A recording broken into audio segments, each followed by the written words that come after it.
Hi, I'm Celia. I'm the nurse practitioner working in the NF Center. Welcome. So I'd like to introduce our keynote speaker. Her name is Marisa McGrody. She's a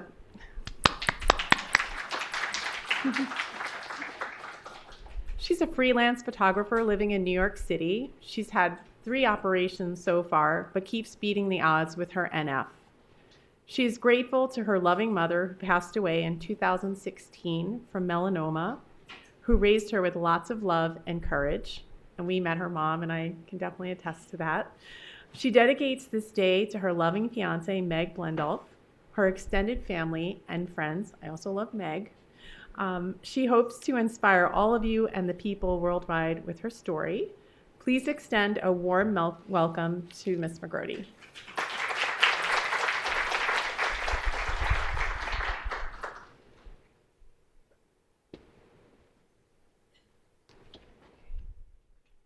Hi.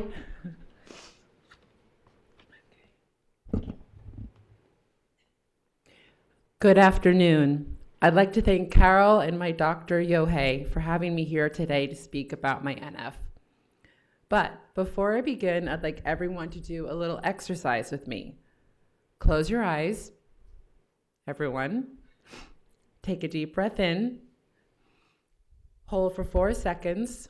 1, 2, 3, 4, and release. Let's do that 2 more times. Take a deep breath in, hold for 4 seconds. 1, 2, 3, 4, and release. And last deep breath, take a deep breath in and hold. 1, 2, 3, 4, and release. Excellent. Now open up your eyes and smile. I hope that this is the practice that helped you. It helps me a bit in New York City, especially on the subway. When I'm stressed and overwhelmed, I do this. Excuse me 1 second, let me just make sure I got this slideshow correct. Well, now that we've done that, I'd like to introduce myself. My name is Marisa McGrody, and I have NF, and I've also had cancer. Although I've had this illness, I do not let it define me. I will say it was hard to capture some amazing pictures in my moments of my life and to put in a PowerPoint, but I think I did my best. I grew up in a happy and loving home. I was raised by a single mother. I was also very lucky to have my Nana by my side too. I played sports and I loved to act. My mother, Norma, worked very hard. She showed me the world, especially Italy, taught me how to appreciate the small things, how to be a good friend, how important it is to give rather than to receive. She made me understand and appreciate the arts, and to be a great host and have wonderful celebrations, but mostly to always believe in myself. My mother, Norma, worked very hard. And I went to an amazing high school and college. In high school, I played varsity volleyball and tennis, and I also did theater. While attending Providence College, I majored in theater and minored in education. As a child, I suffered from mild form dyslexia and ADD. I had a hard time processing things, pronouncing certain words, and my grammar at times was off, and I still do to this day. My mom had to pull me out of my first grade class and put me in a new school because my first grade teacher, Mrs. Graham, wasn't very kind to me and did not understand my challenges. My mother never made me feel indifferent. She found ways for me to understand things better and work with my challenges, as did my grandmother. My mother was with me for 35 years of my life. On March 6, 2016, she passed away suddenly and unexpectedly from melanoma, which had spread to her brain. She could light up the room wherever she went. She was a fantastic daughter, mother, and friend to all. There is a moment that I don't think about her, as well as so many other people. I stand here today because she raised me with such strength and courage. The last 3 years of my life, I've had 3 operations to remove tumors from my body. I wasn't really diagnosed with NF until I met Dr. Yohei back in 2010.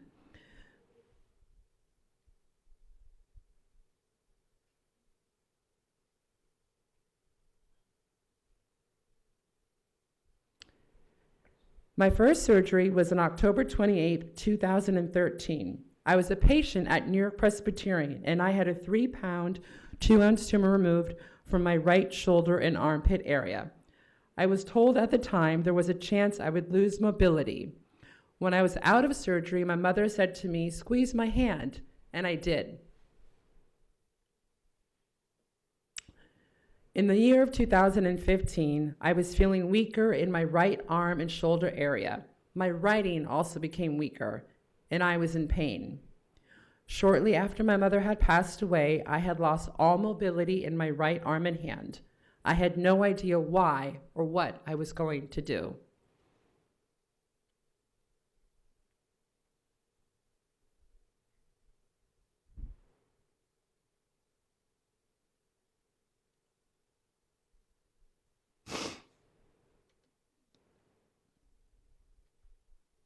These are some of my photos that I took at the Sundance Film Festival.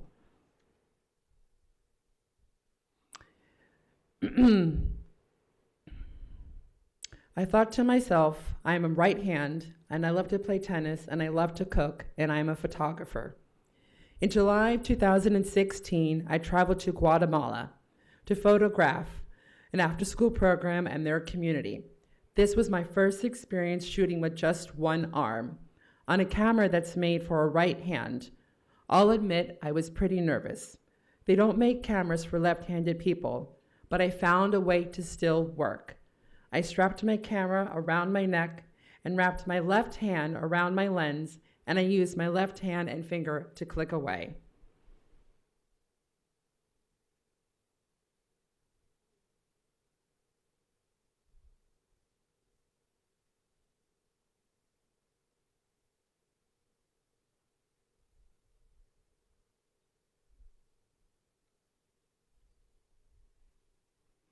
While I was there, a little girl had befriended me, and her name was Norma, and so was my mother's.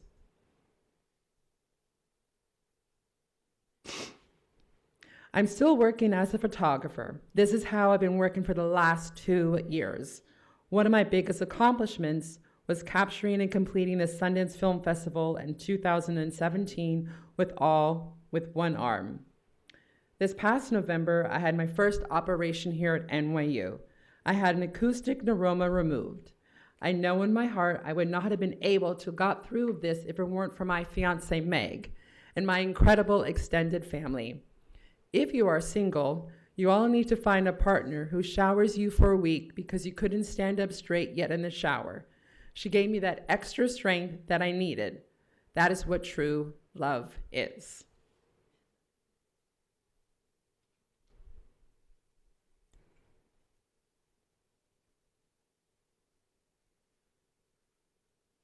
This was clearly me having a walk after my brain surgery. Having brain surgery was pretty freaking weird, I'll admit. When I was recovering at home, people came over to visit me. They would take me out for a walk. You would think I was a dog. I had to hold on to them because if I didn't, I would walk around like a drunk elderly person. My balance was completely off. It was like this for 2 weeks. 4 months later, I had traveled to Mexico for the All Hands and Hearts Foundation to photograph a community that was affected by the earthquake in September. I went there to take photos of the volunteers, the community, and the school that was being rebuilt.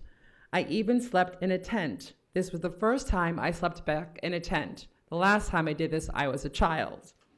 Although I was still recovering, a few people in my life were not too thrilled that I was about to do this trip, but I was determined to not give up.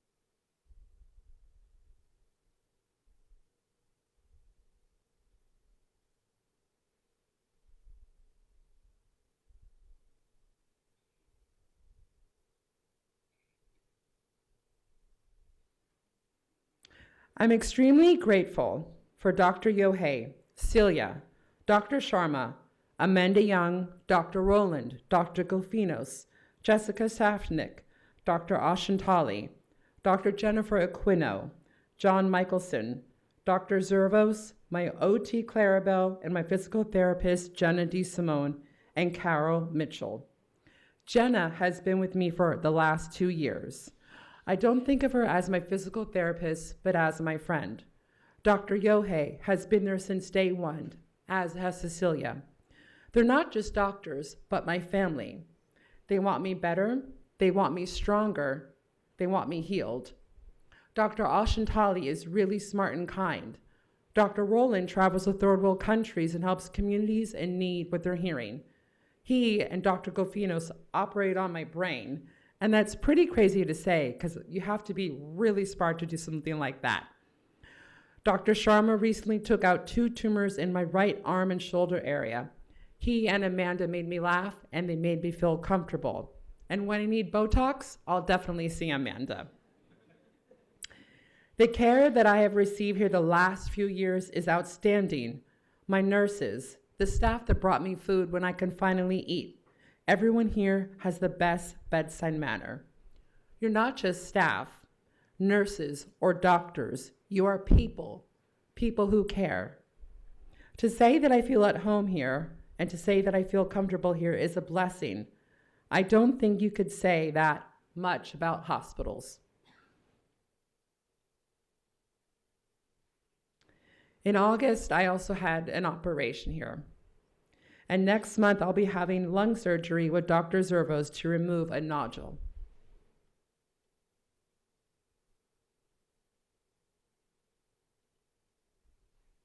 I have no clue what's in store for me. Am I excited? Yes.